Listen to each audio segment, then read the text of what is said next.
계시록 이제 가면서 지금 더 흥미로워지고 아주 재밌어질 겁니다. 갈수록 아마 3장 넘어가면 굉장히 재밌어요.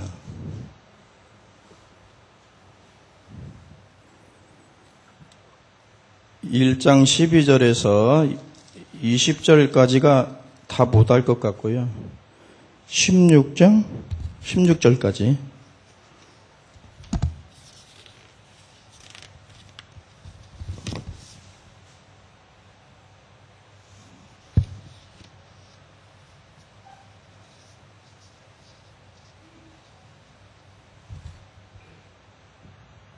(16절까지만) 봅니다. 12절에서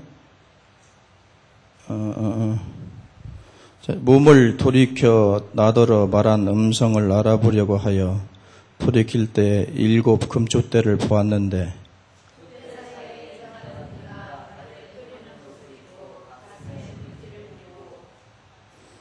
그의 머리와 털의 희기가 흰 양털 같고 눈 같으며 그의 눈은 불꽃 같고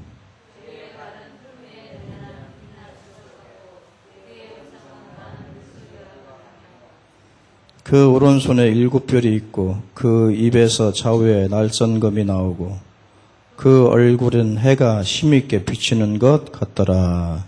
아멘.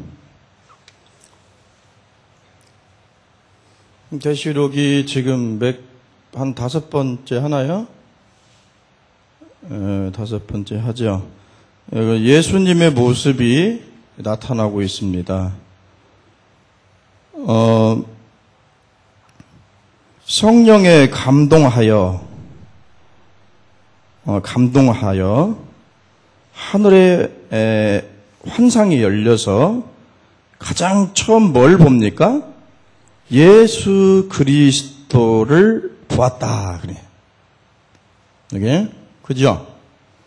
뭐 천상에 별의별 게 다 있을 거 아닙니까? 그죠? 그런데 누굴 봤어요?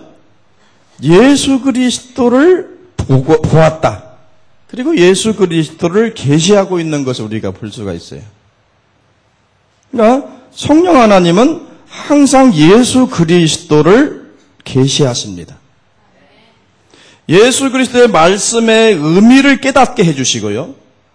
그리고 믿을 수 있도록 믿음 주시고 영적으로 예수 그리스도가 어떤 분인가를 드러내는 것이 성령님이 하시는 일입니다. 그래서 요한복음 14장 26절에 말하죠.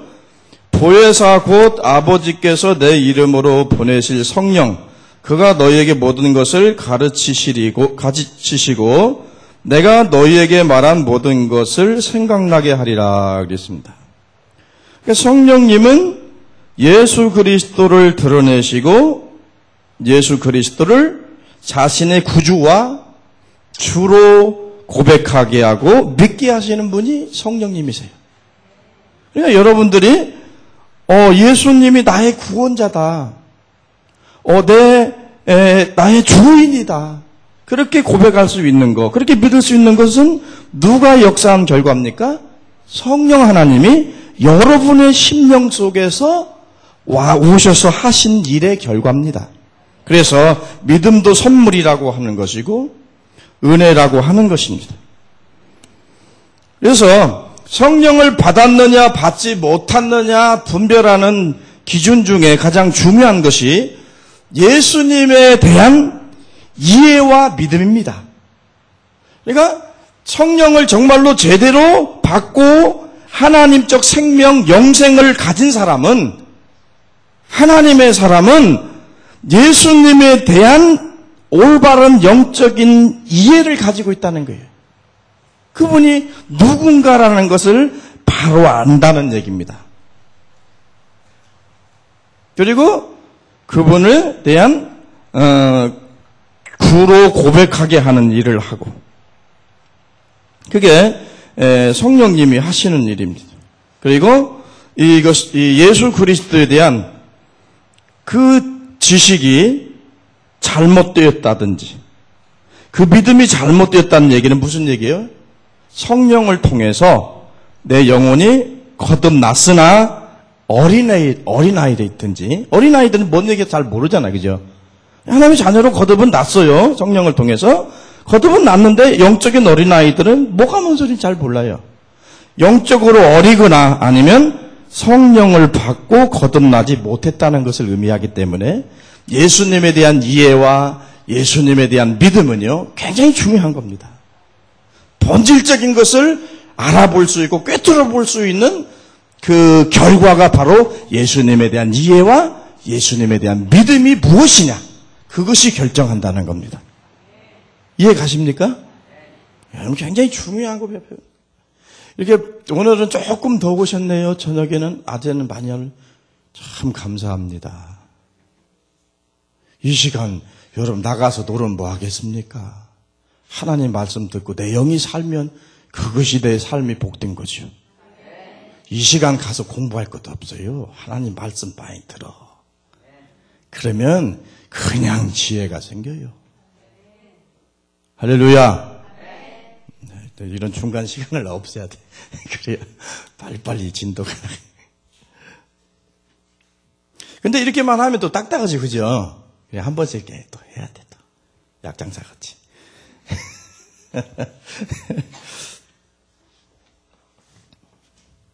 그래서 성령 하나님은요, 예수님을 드러내시고, 예수님을 나타내게 하시고, 예수님을 존경케 하고, 예수님께 영광을 돌리는 일을 성령님이 하세요. 근데요, 성자 하나님, 예수님은요, 누구를 드러냅니까? 하나님 아버지를 드러냅니다. 네. 하나님 아버지를 나타내고요, 하나님 아버지 영광을 구하고, 자기 뜻대로 않고 하나님 뜻대로 한다고 그랬어요. 그래서 하나님을 드러내는 것을 봐요. 그러니까 성부, 성자, 성령 이 세 분이라면 좀 곤란하다. 이 삼위가 서로에게 영광을 돌리는 그런 삶을 사는 것을 볼 수가 있다. 그럼 우리 성도들은 어떻게 해야 되냐? 우리는 삼위일체 하나님을 드러내고 그 삼위일체 하나님을 존귀하게 하고 그분들을 기쁘게 하고 그분에게 영광을 돌리는 삶을 사는 것이 우리 성도들이 해야 될 일입니다. 그래서 성도는 뭐라고 그래요? 그리스도인이래요. 작은 예수가 되어야 된다는 거예요. 나를 통해서 그리스도를 봐야 됩니다. 사람들이, 세상 사람들이. 나를 통해서 하나님 아버지를 보셔야 합니다. 우리의 언어와 우리의 성품과 우리의 행동을 통해서 그리스도를 드러내야 그게 정말로 진짜 그리스도인입니다.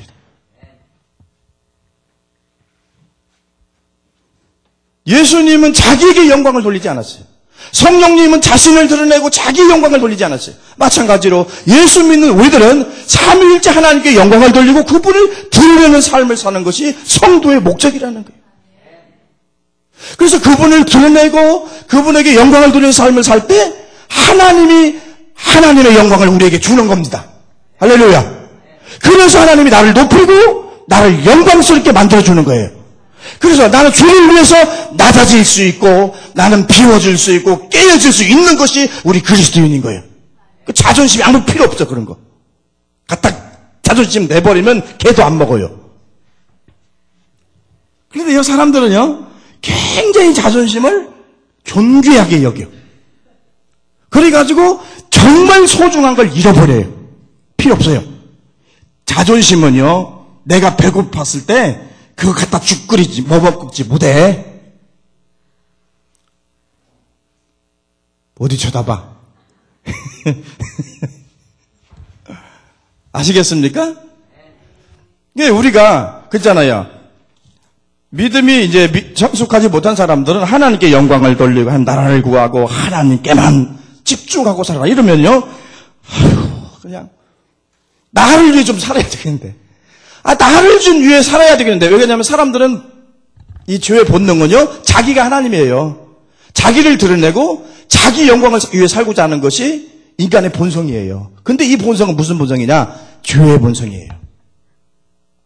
그런데 성령이 오셔서 하나님의 생명을 우리에게 주시잖아요. 그죠? 그러면 거기에서 탄생된 새 생명은요 하나님의 영광을 추구하고 하나님께만 집중하게 되고 하나님을 드러내는 데만 의미와 가치를 두는 삶을 살아요. 그런데 보세요. 내가 나를 드러내면 내가 높아지지 않습니다. 그러나 내가 하나님을 드러내고 높이고 하나님께 영광을 돌리면 하나님의 영광을 우리에게 주세요. 그럼 나도 하나님 높으시고 나를 하나님 영광스럽게 만들어줘요. 그래서 정말로 여러분들이 영광스럽게 되기를 원한다면 하나님을 영화롭게 하십시오. 다른 길이 없어요. 하나님을 낮추면요 내가 낮아지는 거예요. 내가 행복하려면 하나님을 행복하게 해드리십시오. 다른 게 없어요.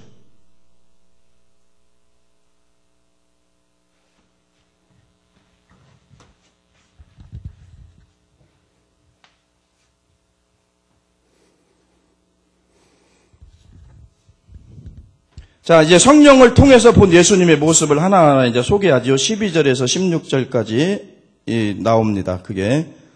자, 하나씩 봅니다.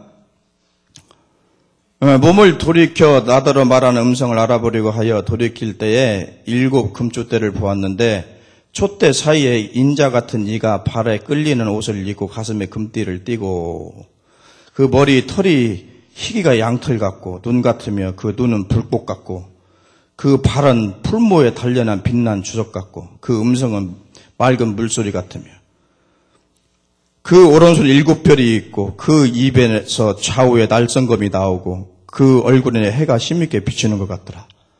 예수님의 모습이 이렇게 생겼어요. 이렇게 생긴 모습이니까 눈은 막 빨갛고 여기 있잖아 우리 그 전설의 고향에서 그 귀신들이 항상 컨셉 우리 동양적인 컨셉은 칼을 물고 나오잖아. 예수님 입에서 지금 날선 검이 이렇게 나왔어.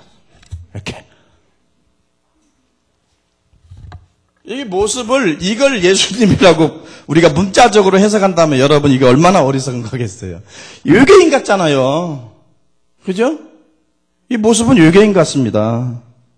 그래서 이걸 문자적으로 해석하면 안 되는 거예요.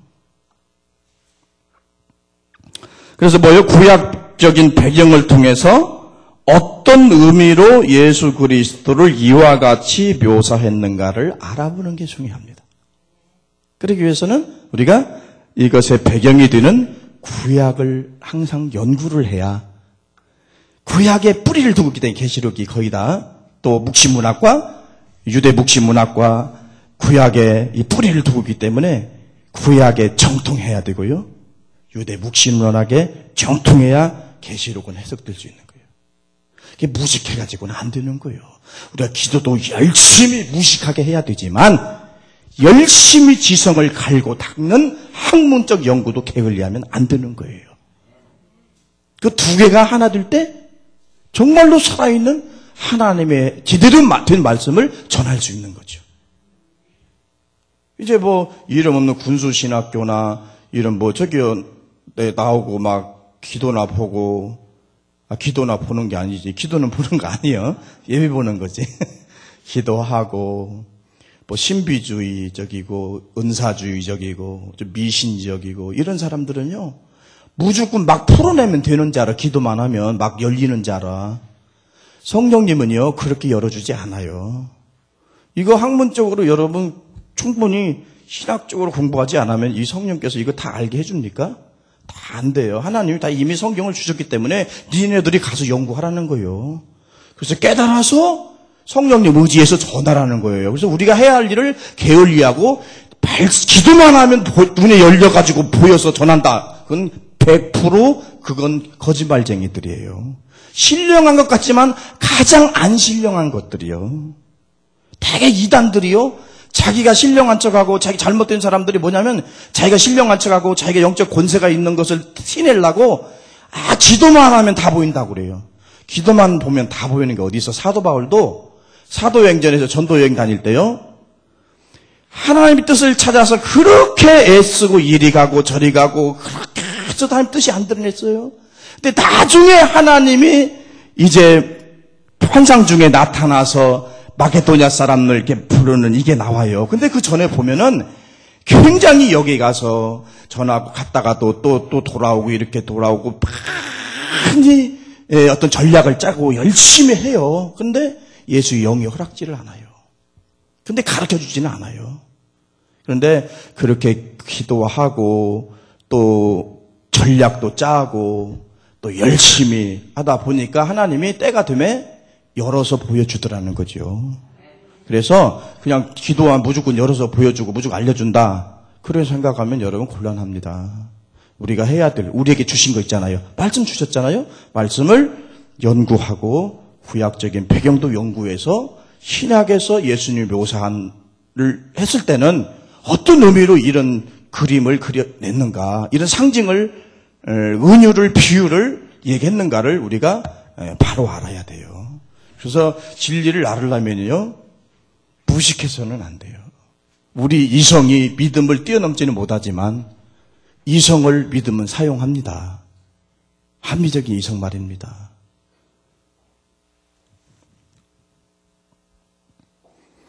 자, 인자 같은 이가 나오지, 그죠? 예수님을 뭐라고 말합니까? 인자 같은 이. 이건 우리가 한번 했어요, 그죠? 인자 같은 이가 누구예요? 다니엘서 7장 13절은 배경을 두고 있죠. 한번 했으니까 우리가 안 찾아보고 그냥 가겠어요. 인자 같은 이, 예수 그리스도는 뭐요? 메시아요, 그리스도시요, 하나님이시다는 것을 의미합니다. 이게 구름 타고 심판자로서 오실 메시아. 그분이 곧 신성을 가진 하나님이라는 것을 얘기하는 거예요. 그러니까 초대교회 당시에 예수가 하나님이다라는 사상이 없었어요. 그죠?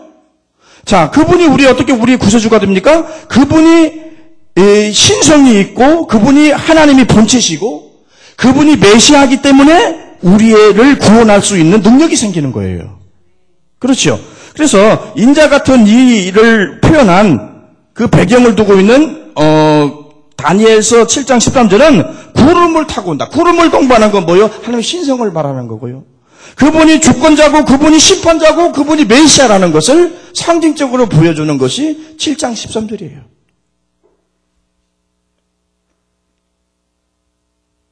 자, 그래서요, 여기서 하나님 신성을 강조하는 거예요. 예수님의 신성. 그래서 교회는요, 두 가지 요소가 균형이 잡혀야 됩니다. 설교 가르침이나 설교나 우리 신앙생활의 주경이 뭐냐면 두 가지입니다. 예수님의 신적인 요소하고요, 예수님의 인간적 요소 두 가지가 균형을 이룰 때 영적으로 건강한 신앙생활을 할 수 있어요. 자, 오늘 한국교회의 현실을 볼까요? 오늘 한국교회는 어떨까요? 우리 한국교회는 신적인 예수 그리스도만을 강조합니다. 그래서 교리만 강조해요. 내가 예수님이 나의 죄를 위해 십자가에 죽으시고 부활하셨다. 그럼 나는 천국 간다. 여기서 끝나요. 그러면 인간으로서 예수는 굉장히 삭제되고 있어요. 인간으로서 예수는 누구예요? 가난한 자와 함께 했고 그 당시 사회에 천대받는 멸시받는 자들의 친구가 되어줬고 그들의 발을 씻겼고 그들의 위해서 헌신했고 그들을 위해서 목숨을 주었고 정말 슬플 때 우셨고 이런 모습은 성도의 삶에 이런 연민의 정은 안 나타난다는 거예요. 이 성도의 삶에. 그 뭐냐? 역사적 예수에 대한 조명이 약해요. 그러니까 예수님의 모습을 교회 안에서 성도의 모습에서 볼 수가 없는 이유가 그겁니다. 역사적 예수, 인간으로서 예수도 조명되어야 됩니다. 믿습니까? 그러니까 신적인 요소도 조명이 돼야 돼요. 그분이 하나님으로서 예수 그리스도로서 구세주로서 오셔서 십자가에 죽으시고 우리의 죄를 대속하고 그리고 부활하시고 승천하시고 하나님 우편에 앉아 계신다. 그 구원자 되심도 우리가 선포해야 되지만 인간 예수로 와서 역사적 예수로 와서 어떤 삶을 사셔다 가셨는가도 우리가 집중해서 봐야 돼요. 왜요? 그게 하나님의 모습이고 그 모습을 따라가야 할 것이 성도예요. 그런데 한국교회 뭐가 부족해요? 예수님의 뭐예요? 예수님의 사랑, 섬김의 정신, 예수님의 채취, 숨결, 그분의 정신, 이게 어때요? 교회가 부족하지 않습니까? 그죠? 그러니까 교회가 정말로 정이 넘치고 관용이 넘치고 사랑과 섬김이 넘치는 게 아니라 어떤 율법의 잣대를 가지고 사람 판단하기나 하고 그러니까 막 살벌한 것이 교회가 되는 거예요. 그건 왜 오늘 내가 껴안아 보라고 깐디? 좀 여러 영적이다는 것은요, 굉장히 인간적이 된다는 의미예요. 또 예수님의 인성, 이것으로 신성은 나타나야 돼요. 성도도 그 예수를 믿으면 예수님의 역사적 예수가 산 모습 그대로 우리가 살아야 된다 이거예요. 그 따뜻함이 있고요, 용서가 있고 관용이 있고 섬김이 있고, 네? 그렇잖아요. 핍박을 받아도 욕을 받아도 욕하지 않고, 얼마나 거기에 따뜻함이 있고 사랑이 있고 그 한 영혼을 향한 또 애절함이 있고 절규가 있습니까? 그런 모습을 우리 교회 예수 받은 성령 받은 우리가 갖고 있지 않으면 누가 갖고 있느냐는 거예요. 교회에서 그런 모습을 통해서 예수님을 안 드러낸다면 누가 예수님의 모습을 드러낼 겁니까, 여러분? 그러니까 너무 신적인 예수, 나 구원자 예수 믿고 천국 간다, 그것만 생각하지 말고 그 예수가 이 땅에 오셔서 어떻게 살다 가셨는가도 우리가 한번 조명해 봐야 된다 이게. 그리고요, 제가 한 번씩 인용했죠. 한한상 씨가 부총리 되었던 한한상 씨가 쓴 예수 없는 예수교회, 그 책은 꼭 우리 한국교회가 읽어야 됩니다. 이런 면에서는. 왜 그러냐면 이분은 예수 그리스도의 하나님 되심과 십자의 구속과 그런 게 약해요. 이분의 책은. 그러니까요, 책 가지고 여러분, 책도 버릴 게 있고 쓸 게 있습니다. 무조건 책을 다 받아들이는 거 아니에요. 그건 역사적 예수, 인간으로서의 인간성을 가진, 인간성의 채취를 가진 그 예수로서는 조명이 아주 잘 된 책이에요. 근데 이쪽 신적인 요소적인 부분에서 굉장히 약해요. 이게 자유주의 신학의 맹점이거든요, 이게. 어렵습니까? 고개를 들라. 고개를 들어. 뭐 쳐다보겠어? 문자 봤어? 여인한테 문자 왔어요? 그냥 혼나니까 그냥 밑에 쳐다보겠지만 대회 때는 약한 사람들 많으니까 내가 안 혼내는데 거기 할 말은 다 해요. 여러분, 내가 이 얘기는 참말이에요. 큰 소리 치는 사람이 별로 안 무서워요. 김 안 나고 뜨거운 사람이 있어요. 그게요. 그 뜨거운 것도 김 안 난 그 뒤면요, 이게 사람들 못해요. 그냥 김 푹 면한 건 사실 진짜 별로 안 뜨거운 거예요. 떡 안 쪄봤지? 떡 안 쪄봤지? 내가 많이 당해봐서 그래요.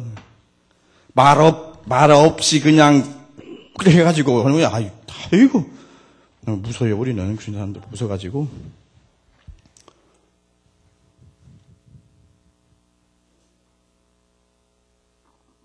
그러니까 예수님의 삶과 예수님의 성품과 예수님의 그 어떤 숨결, 이건 참 잘 해놨어요. 그런데 그런 부분이 약하다는 거예요. 그런 부분만 우리가 보면 되고요. 균형을 잡힌 건 어떤 거냐? 그 십자가와 예수의 그 부활, 하나님 되심의 그 뿌리에서 뭐가 나와야 돼요? 예수님의 도덕적이고 윤리적인 열매가 나와야 되는 거예요. 그러니까 뿌리가 어디가 돼야 돼요? 예수가 하나님의 아들이라는 거. 예수님이 십자가에 우리의 죄를 대속하셨다는 거. 그분이 우리의 구원자라는 거. 그분이 우리 죄를 위해서 십자가에 죽었다는 거. 그래서 그 뿌리에서 열매를 나와서 이게 도덕적인 열매를 맺는 거예요. 그래서 기독교는 도덕의 종교가 아니에요. 윤리적인 종교도 아니고 예수님을 도덕선생, 윤리선생도 아니에요. 왜 그래요? 예수님 구원자고요. 우리 죄를 위해 십자가에 죽으신 분이에요. 죄를 대속하신 분이에요. 우리를 하나님 앞에 다시 살리기 위해서 부활하신 분이에요. 하나님 우편에 계신 분이에요. 그리스도 성령을 통해서 우리 안에 오신 분이에요. 그러므로 그 고백의 뿌리에서 어떻게 윤리적이고 도덕적인 열매를 가져오는 거지, 도덕 윤리가 목적이 아니라는 거지요. 이해 가세요? 그러니까 신적인 요소는 뭐에 불과하다고? 뿌리에 불과해요. 나무로 비유하면. 그런데 윤리적인 요소, 예수님의 어떤 성품이나 행동이나 이런 건 윤리적인 요소, 도덕적인 부분으로서 이 뿌리에서 나온 하나의 가지에서 나온 하나의 열매요, 꽃이라고 보면 된다 이거예요. 아멘? 그러면 나무가 완전해지는 어떻게 되겠어요? 뿌리가 잘 깊이 박혀 있어야 되고요. 잘 박힌 나무는 어때요? 잘 자라서 꽃을 피고 열매를 나타내는 겁니다. 그래서 믿음과 행함을 분리할 수 없다는 이유가 바로 그겁니다. 그죠? 예수에 대해서 우리 죄와 우리 옛사람이 십자가에 죽은 사람이 어떻게 죄의 종노릇 하겠습니까? 이거 여기서는 절대적인 죄의 종노릇입니다. 상대적으로 넘어지는 걸 얘기하는 거 아니에요. 그러니까 거기에 뿌리를 두고 우리의 도덕적이고 윤리적인 열매, 삶이 나와야 되는데 그건 없애버리고 뿌리는 끊어버리고 그냥 도덕 윤리적인 예수, 윤리선생 예수, 도덕 예수 이걸 하면 도덕 종교로밖에 기독교가 전락 안 해요. 그것은 도덕 윤리는 아무런 의미가 없어요. 그러니까 세상에서도 얘기하는 얘기야. 이해 가시죠? 그거 이해 못 가면 지금까지 헛배가 빼온 거예요. 그러니까 도덕 선생으로서 우리에게 모범을 보이신 예수로만 예수를 알았다가는 안 된다는 거예요. 모범이 아니에요, 예수님은. 그렇게 살도록 우리에게 영적인 토양을 만들어 주었고요. 예수님에게 우리 뿌리를 박아줬어요, 하나님이. 그래서 거기에 자라는 우리들은 예수 열매를 맺는 거예요, 결과로. 이해 가시죠? 힘들다. 그러니까 자유주의 신학의 문제가 뭐냐면 예수님의 신성, 메시아 되심, 구속사역 이것은 약화시켜버리고요. 역사적 예수, 도덕으로서 모범을 보이신 예수를 주장하기 때문에 그 예수는 구원자가 될 수 없다 그겁니다. 아멘? 그러니까 아이고 자꾸 자유주의 얘기하면 뭐 할 말이 많지. 그만합시다 거기는. 시간이 많이 갔네. 예수님 금조 때 안에 계셨다. 금조 때. 그죠? 금조 때는 자 20절에 뭐라고 말해? 일곱 금조 때는 일곱 교회라 그렇게 말하죠. 그죠? 성경은 성경으로 또 해석하라 그랬어요. 성경 보면 많은 부분 그 본문에서 해석하고 있어요. 그죠? 20절 보면 뭐라고요? 일곱 초 때는 일곱 교회라 그러죠? 그러니까 예수님이 어디에 가운데 다니셨다고요? 교회 가운데 교회 안에 임재해 계셨다. 그런 얘기예요. 할렐루야. 예수님 지금 어디 계세요? 여러분 안에 여러분들 가운데 예수 그리스도가 계십니다. 언제요? 지금요. 그걸 얘기하는 겁니다, 여러분. 촛대가 있고 막 거기 막 걸어다니고 막. 야, 아니고 이런 거 아니고. 일곱 급조 때는 일곱 교회라 그러잖아. 그러니까 교회 가운데 임재하시고 교회 가운데 주님이 함께하는 것을 말하는 거예요. 그러니까 내가 함께함으로 뭐예요? 너희는 두려워하지 마라. 그런 얘기죠. 네. 중요한 게 뭐예요? 내가 하나님과 함께한다는 의식이 굉장히 중요합니다. 주님이 우리 가운데 내 안에 계신다는 거 영광스럽고 또 영광스러운 겁니다. 근데 우리는 이걸 잊고 살잖아요. 또 찔러야지. 잊고 살잖아요. 중요한 건 주님이 내 안에 계시고 우리가 안에 계시는데 우리는 그걸 너무 잊고 산다는 거예요. 그게 문제예요. 근데 내 영이 맑아지고 내 영이 깨끗해지고요. 세속적인 야욕과 탐욕을 버리면 버릴수록 예수님이 더 느껴지고요. 하늘이 더 보입니다. 근데 세상적으로 여러분 마음이 어두워지고 영적으로 자꾸 침체되면은 안 보입니다. 세상만 더 크게 보이고. 두 가지요. 뭐 할 쯤대로 못 사는 거. 하나, 천국에 안 보이기 때문에 자꾸 세상에 빠지는 거고요. 그죠? 하늘의 영광을 못 보기 때문에 세상 영광에 빠지는 거예요. 그죠? 단 한 가지, 세상에 빠져서 못 나온 사람 뭐냐면 하나님의 영광 못 봐서 그러는 거예요. 여러분 하나님의 영광을 보시기 바랍니다. 이렇게 말씀을 자꾸 들으면 여러분 여러분도 모르게 하나님의 영에 의해서 창조되고 있다는 걸, 새로워지고 있다는 걸 여러분 아셔야 합니다. 그걸 벌써 못 느낍니다. 그러나 여러분 나중에 결과로 얘기할 거예요. 내가 왜 이렇게 변했지? 내가 왜 이렇게 변했지? 변하면 죽는다는데? 안 변해야 되는데? 아니, 안 변하려고 노력해도 안 돼! 하나님 말씀이 들어가면 변하게 돼 있어요. 근데 안 변해도, 들어가도 안 변하는 인간은 또 안 변해도 돼. 그러니까 잘 말해. 흰개꼬랑지, 땅에다 3년 묻어놨더니, 또 3년 후에 캐보니까 흰개꼬랑지 그대로라고더만. 참 변화 안 되는 게 참에 보면 교인이요.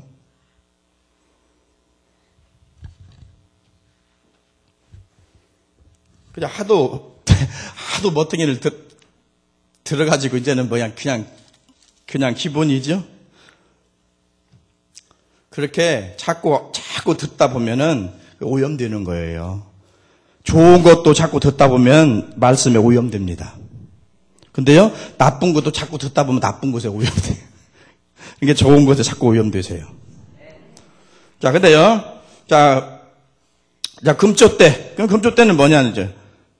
7교회인데, 구약에서 성전에서 금등대를 사용하지요. 그래서 성전을 비추는 역할을 금초대가 합니다. 세상은 교회를 비치는 빛이라고 해서, 그죠? 네. 이게 빛을 비춰야 돼요. 근데 여기서 7촛대, 그건 뭐냐면은 스가랴에서 보면 성령을 묘사할 때 7영을 의미합니다. 그래서 성령이에요. 그러니까 교회는 어때요? 성령으로 역사하고 성령의 능력으로 존재하고 성령을 통해서 세상에 빛을 비치는 게 바로 교회다. 그런 얘기예요. 네, 교회가. 성전 안에 등잔이 있어요. 이 성방에 들어가 보면. 그건 안에 성전을 다 밝히거든요. 그렇듯이 교회는 성령을 통해서 교회는 존재되어지고 교회는 존재하고 역사하고 그리고 그 빛을 통해서 성령의 빛을 통해서 세상을 비추는 것이 바로 교회다. 그런 얘기. 그래서 교회잖아. 우리 자체의 교회잖아. 그죠? 우리 교회 자체의 교회가 가는 곳마다 뭐가 사라져야죠? 정상적으로 얘기하자면 내 안에 성령의 빛이 비치니까 내 안에 성령이 계시니까 무엇이 사라져야 돼요? 어둠이 사라져야 돼. 근데 예수 믿는 사람 들어가는 곳에 어둠이 생겨. 그거 참 문제지요. 이게 그 정치적으로 큰 사건들이요. 전부 중직자들이 하는 짓입니다. 예. 대통령부터 시작해가지고 그 밑에 졸개들까지 다 그냥 고소형 라인이요. 소망교회 그래서 성장했다고 하잖아요. 그건 성장이라고 안 해. 출세를 하고 줄되기 위해서 그 모인 것이지. 그건 교회 아닙니다. 그건 기업입니다. 그런 건. 그런 걸 목사가 딱딱 따져서 말씀으로 쳐내버려야지. 쪽정이들 많이 갖다가 못이요. 정치적 교회가 이용됐으면 쓰겠어요? 그죠? 교회당이 여러분 정치적 이용되면 되겠어요? 더럽혀지는 거지요. 하나님, 거룩한 하나님 용납 않습니다. 교회는 세상과 다릅니다. 영광스럽고 존귀한 곳입니다. 교회는 들림받습니다. 새하늘과 새 땅이 내려올 때 하늘로 들림받는 게 교회예요. 세상은 그러나 멸망당합니다. 절대 세상이 교회를 따라올 수 없어요. 흉내낼 수도 없고. 교회와 세상과 타협해서도 안 되고 권력과 타협해서도 안 됩니다. 그런데 이름이 있다는 유명한 목사님들은 권력과 타협하죠. 그건 잘못된 거예요. 나 대통령 해라고도 안 해. 난 기억력이 없어서 너도 못하지만 대통령 나는 하라고도 안 해. 자, 봅시다. 13절 볼까요? 자, 촛대 사이에 인자가 있던 이가 발에 끌리는 옷을 입고 가슴에 금띠를 띠었다. 이건 뭘 상징하는 걸까요? 대제사장의 옷을 지금 얘기하는 거예요. 대제사장의 옷. 그러니까 출애굽기 28장 4절을 봐요. 그러면은 대제사장 옷을 어떻게 만들어라 이게 나와 있어요. 출애굽기 28장 4절.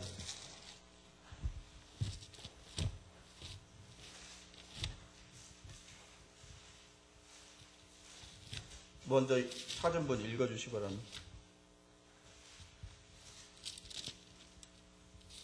그들이 지은 옷은 유한히 곧 흰태와 예벗과 겉옷과 담보 수업과 관과 따라 그들이 예 형 아론과 그 아들들을 위하여 거룩한 옷을 지어 아론으로 내게 제사장 직분을 행하게 하시며. 예, 됐습니다. 제사장의 옷을 그 옷에 대한 게 나오죠. 거기에 이제 여러 가지 그 상징적인 의미가 있어요. 근데 그거 다 하면 시간 가니까 그냥 예수님은 대제사장으로서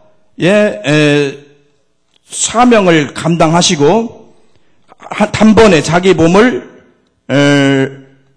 제사로 자기 몸으로 제사를 드린 겁니다. 그래서 하나님 성전에 완전히 자기 몸을 드렸어요.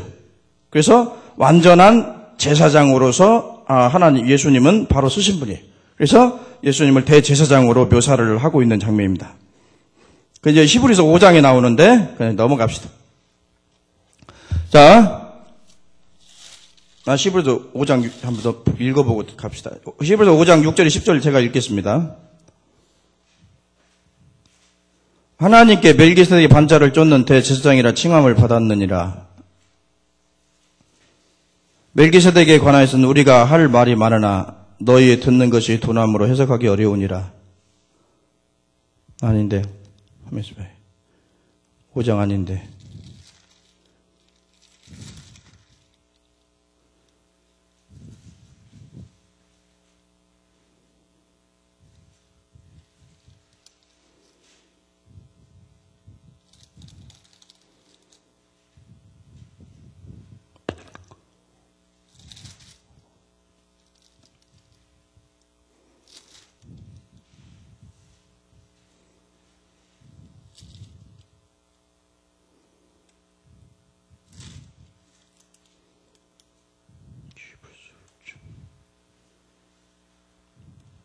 어, 5장 6절 맞죠?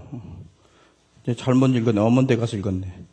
또한 이와 같이 다른데 말씀하시되 내가 영원히 멜기세덱의 반차를 쫓는 제사장이라 하였으니 그는 육체에 계실 때에 자기를 죽음에서 능히 구원하실 이에게 심한 통곡과 눈물로 간구와 소원을 올렸고 그의 경외하심을 인하여 들으심을 얻었느니라. 그가 아들이실지라도 받으신 고난으로 순종함을 배워서 온전하게 되었은즉 자기를 순종하는 모든 자에게 영원한 구원이 근원이 되시고 하나님께 멜기세덱의 반차를 쫓는 대제사장이라 칭함을 받았느니라 그랬어요.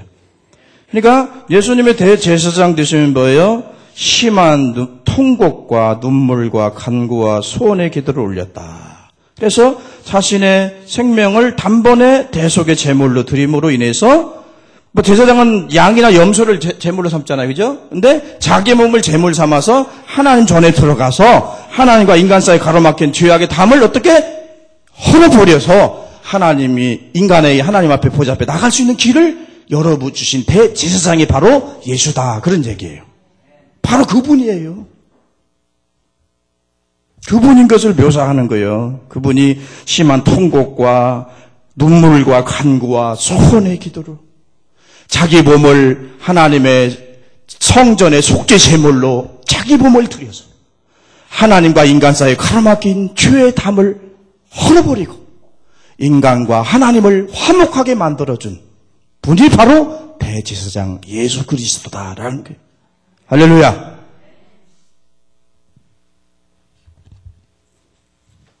그래서 대제사장으로서 예수를 이야기하고요. 그다음 14절 봅시다. 14절.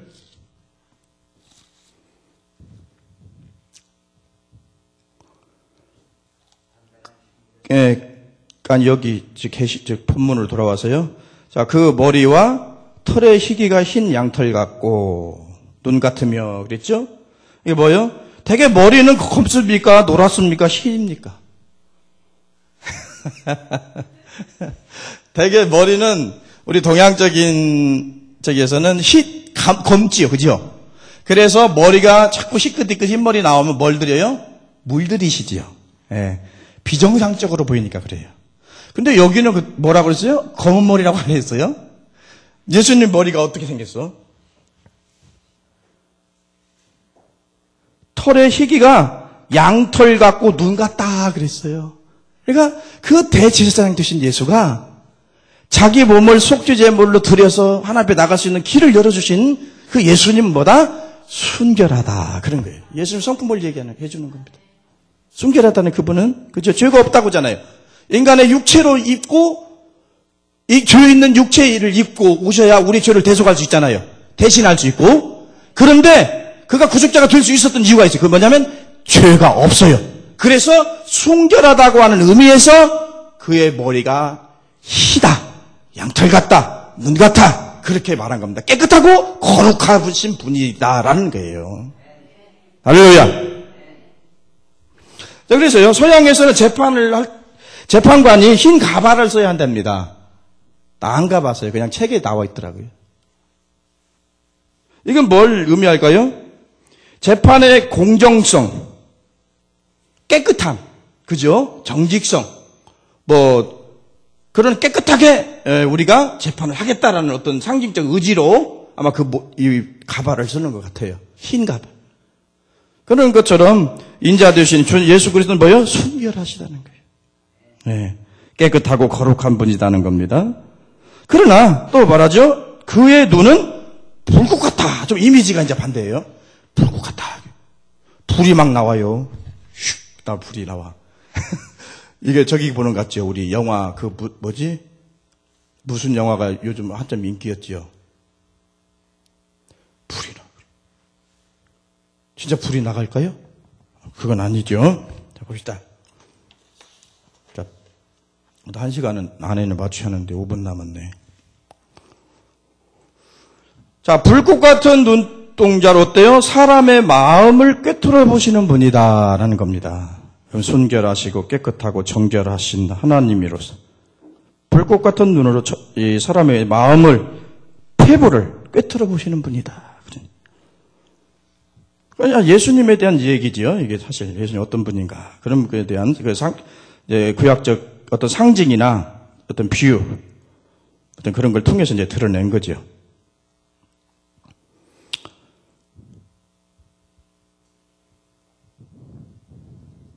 그래서 주님 앞에서는 그 누구도 자신의 죄를 숨길 수가 없다. 모든 걸 꿰뚫어 보신 하나님 앞에 두 가지 전지전능하다 그죠? 이게 신학적인 용어로서는 전지전능하다 그래요. 모르는 것이 없고 우리의 폐부 깊은 것까지도 감찰하시는 분이다 그죠? 예. 그런데 이 하나님 앞에 죄인은 어떨까요? 하나님 앞에서 섰을 때, 이 하나님 알았을 때 두려워 떱니다. 그렇겠죠. 왜? 마음에 악한 것을 꿰뚫어 보니까. 그러니까 우리가 회개할 때는요, 그냥 진실로 회개해야 돼. 왜? 하나님 우리의 마음에 우리가 모르는 것까지 다 알고 있어요. 자기를 속이면 안 돼. 철저히 기도는 솔직해야 돼. 그래서 내 마음이 이럽니다. 그래서 하나님 이 마음을 고쳐주세요. 이렇게 하든가 해야지. 아닌 것처럼 나한테는 그럴 수 있어. 근데 나한테도 잘 안 통해. 아닌 게 보이거든. 그러니까 아닌 것처럼 해야 소용없어요. 왜요? 마음의 폐부를 꿰뚫어 보시는 주님이세요. 그러므로 솔직하게 말하고 솔직하게 고백하고 죄를 솔직하게 도움을 요청하는 것이 좋은 겁니다. 자, 그래서 죄인이나 핍박하는 자나 이런 자는 그 주님 앞에 어떻게 해요? 두렵습니다. 그러나 믿음으로 살고자 하는 주님을 사랑하는 진정한 주님의 제자들에게는 뭐예요? 위로와 힘이 됩니다. 야곱의 사정은 우리의 사정은 여호와께 알려지지 않았고 주님이 알지 못한다. 이사야에서 그런 게 나오죠. 사정을 모르는 게 아니에요. 우리 마음까지 폐부까지 꿰뚫어 보시는 분이에요. 그럼 우리의 눈물의 의미, 우리가 아파하는 그런 고통, 우리 주님은 다 헤아려서 다 알고 계신다는 거예요. 그러므로 거기에서 뭐요? 핍박받는 성도들이 위로를 받고 힘을 얻는 겁니다. 아멘? 모르시는 게 아니요. 지금 네로가 아니고 그 황제 숭배로 인해서 핍박받고 고난당하는 그 백성들이 하나님이 계실까? 하나님 우리 아실까? 그럴 거 아니에요? 고난 많이 당하면? 그런데 하나님은 불꽃 같은 눈동자 너희를 보고 있다 이거예요. 할렐루야. 그래서 믿는 성도들에게 위로를 주고 있습니다. 그래서 우리는 하나님 앞에 서 있는 자세로 사는 것이 가장 중요합니다. 자, 넘어갑시다.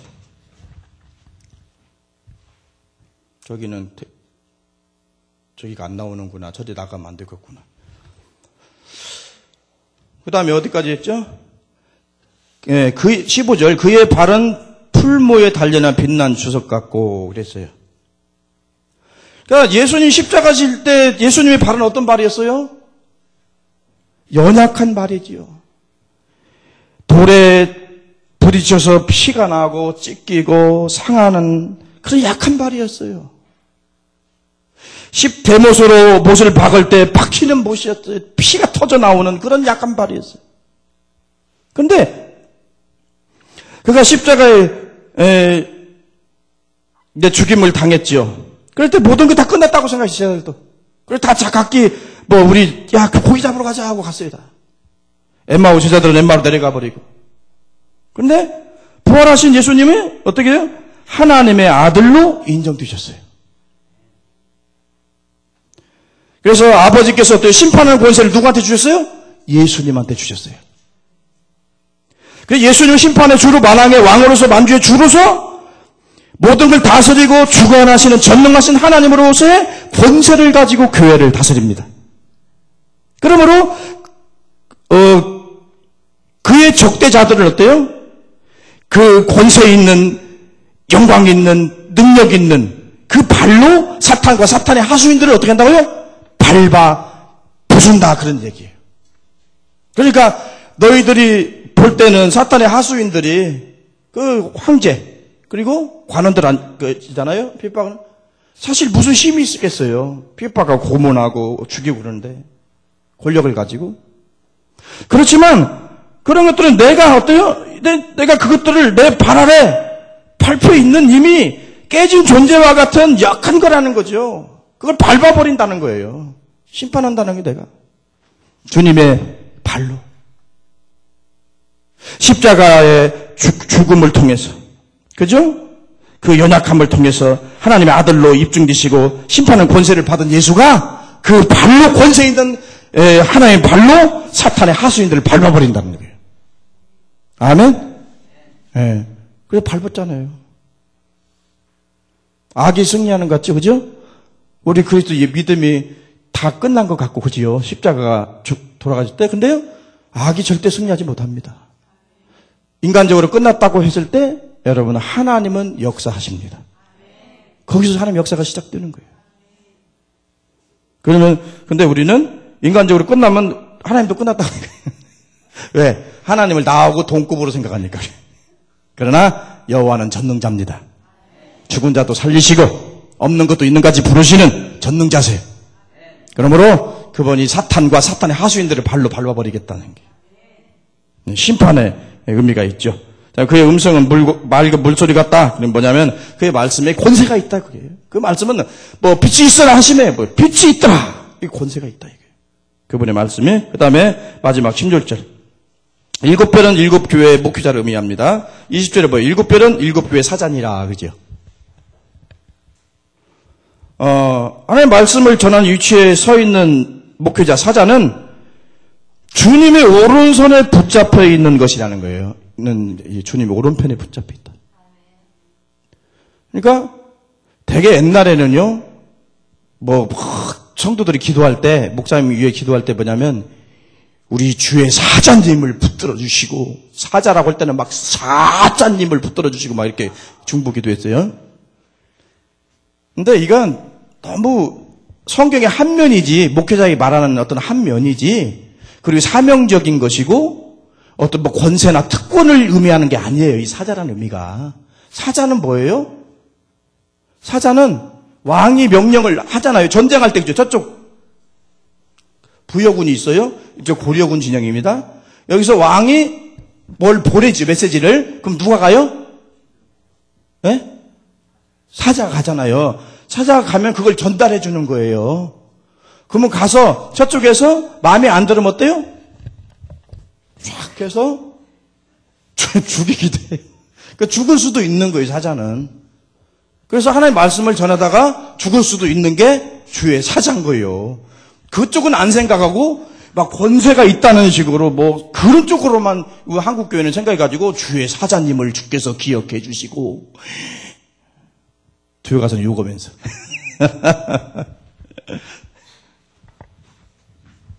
그런 거 필요 없어.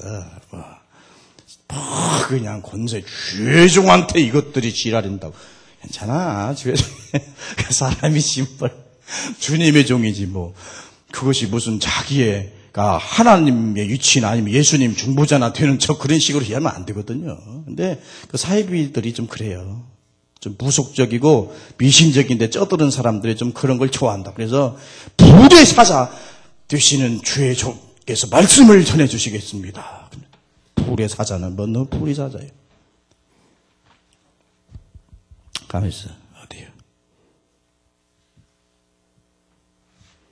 자요, 목회자는 누구예요? 그래서 그 입에서 나오는 말씀 뭐라고요? 하나님의 말씀이라는 거예요. 그러니까 그들의 말을, 기록된 말씀을 봉독할 때 예배 공동체적으로 말씀을 봉독했잖아요. 계시록을. 그들의 말을 하나님의 말로 들러라. 그런 얘기예요. 들어라. 적어도 설교 때 강단에서 하는 말씀은 설교로 하나의 음성으로 들으라는 거예요. 왜? 그들을 내가 오른손으로 붙잡고 있기 때문에 나의 말을 전할 것이다. 그런 얘기예요. 뭐 잘못된 사람들이나 거짓 선지자들한테 얘기하는 게 아니에요. 그런 사람들은 많아요. 그래서 오른손에 붙들려 있지 않은 사람 많아. 지가 혼자 자칭 목사라고 하고 뭐 주의 종이라고 하고 하지만 선택받지 못하고 소명받지 못한 사람은 주님의 손에 붙들려 있지 않는 사람이에요. 뭐 목사라고 다 붙들려 있습니까? 그러면 사이비는 왜 나옵니까? 왜 거짓 선지자는 나옵니까, 여러분? 그럼 우리 한국에 있는 목사들이 전부 다 주의 오른팔에 붙들려 있는 목사들입니까? 아닙니다, 여러분. 선택받고 소명받았다들만이 붙들려 있어요. 다는 아니에요. 이들이 뭐요? 하나님의 말씀을 받았다는. 자, 인간은 목회자이면서 동시에 뭐요? 하나님의 말씀을 전하는 전권대사입니다. 그래서 하나님의 말씀을 맡았다는 의미에서 주의 종을 존경해야 된다는 거예요. 그런 의미에서. 내가 잘나서가 아니고 하나님의 말씀을 맡은 주님의 사자이기 때문에 존중해야 된다. 그리고 순종해야 된다라는 거지요. 다른 의미는 아니죠. 그래서 자, 오늘날 강단에서 들려오는 말씀은 누구의 음성을 들어야 되나요? 하나님의 음성으로 들으셔야 됩니다. 그죠?